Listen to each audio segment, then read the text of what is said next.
Morning students. कल हमने बात की थी स्वर के बारे में और आज हम बात करेंगे व्यंजन के बारे में।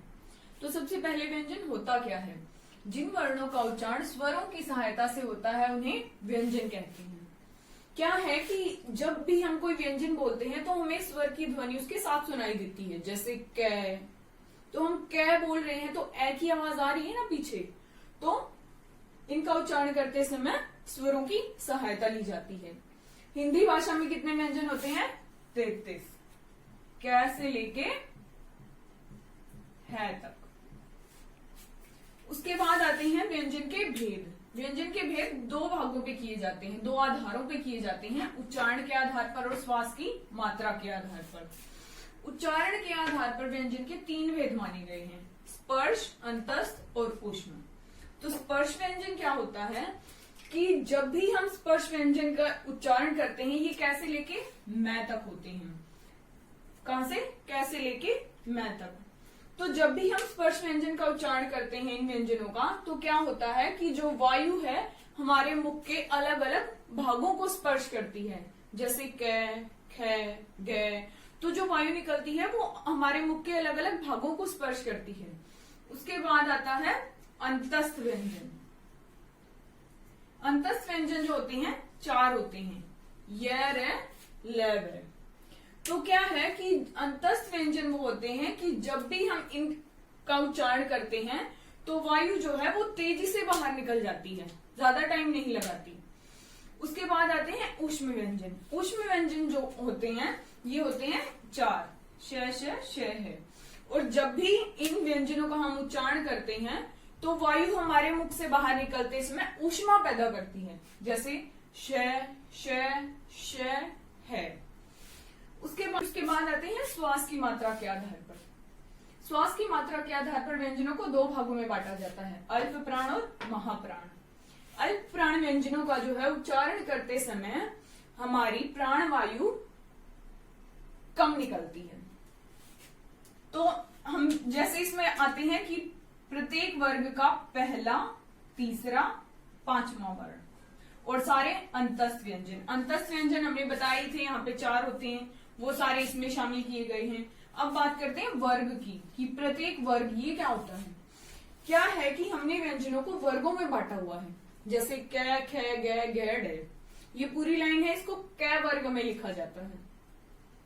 ठीक है। उसके बाद ऐसे ही जितने भी वर्ण हैं उसको जो उसका पहला अक्षर होता है उसको उस वर्ग का नाम दिया जाता है। जैसे ये कै वाली पूरी लाइन क्या कहलाएगी? कै वर्ग। ठीक है। जैसे टे, ठे, डे, ढे, तो वो टे वर्ग हो जाएगा। ठीक है।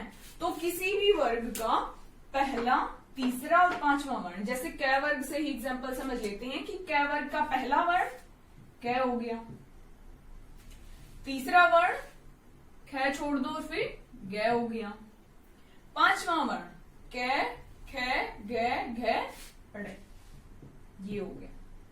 ये तीनों ऐसे ही सभी वर्गों के 3-3 ले लेंगे, पहला, तीसरा और 5वां, और ये अंतस्थ, ये सारे अल्प प्राण में रखे गए हैं। उसके बाद आता है महाप्राण। महाप्राण में क्या है? वायु अधिक तेजी से और ज्यादा निकलती है इनका उच्चारण करते समय। इसमें कौन से आते हैं कि प्रत्येक वर्ग का दूसरा, चौथा वर्ण और सारे ऊष्म व्यंजन और विकसित व्यंजन। विकसित व्यंजन में आते हैं डे और ढे। इनके बारे में हम कल डिटेल से पढ़ेंगे। तो वर्ग का दूसरा, चौथा वर्ण, दूसरा कै वर्ग से ही ले लेते हैं। दूसरा कौन सा हो गया? खे, चौथा घे। ऐसे ही सारे वर्गों के दूसरे और चौथे वर्ण ले लिए जाएंगे। और ऊष्म व्यंजन बताए ही थे, ये 4 होते हैं, इन चारों को भी महाप्राण में शामिल किया जाता है। आगे व्यंजन के इन 2 आधारों पर भेद के अलावा 2 भेद और माने गए हैं, संयुक्त व्यंजन और द्वितीय व्यंजन। संयुक्त व्यंजन कौन से होते हैं? जो 2 भिन्न व्यंजनों का मेल होता है। इसमें ये 4 आते हैं, अक्षय, त्रय, य और श। यहाँ पे एग्जाम्पल दिया गया है अक्षय का, जैसे कै प्लस श, इनसे मिलके क्या बनता है? अक्षय। हम कोई भी वर्ड लिखते हैं जैसे कक्षा, तो ये किससे मिलके बना? क और श से। ठीक है, तो ये आगे संयुक्त व्यंजन, दो भिन्न व्यंजनों के मेल से बने हो। दो भिन्न व्यंजन हो गए ना, ये अलग हो गया, ये अलग हो गया, और इनसे मिलके एक ये नया वर्ण बन गया। फिर उसके बाद आते हैं द्वित्व व्यंजन। दो समान व्यंजनों का मेल हो, उन्हें क्या कहेंगे? द्वित्व व्यंजन। जैसे यहाँ पे एग्जाम्पल दिया गया है क और क का। ये वाला क है और ये पूरा क है, ये क्या हो जाएंगे? ऐसे और ऐसे। For example Mecca,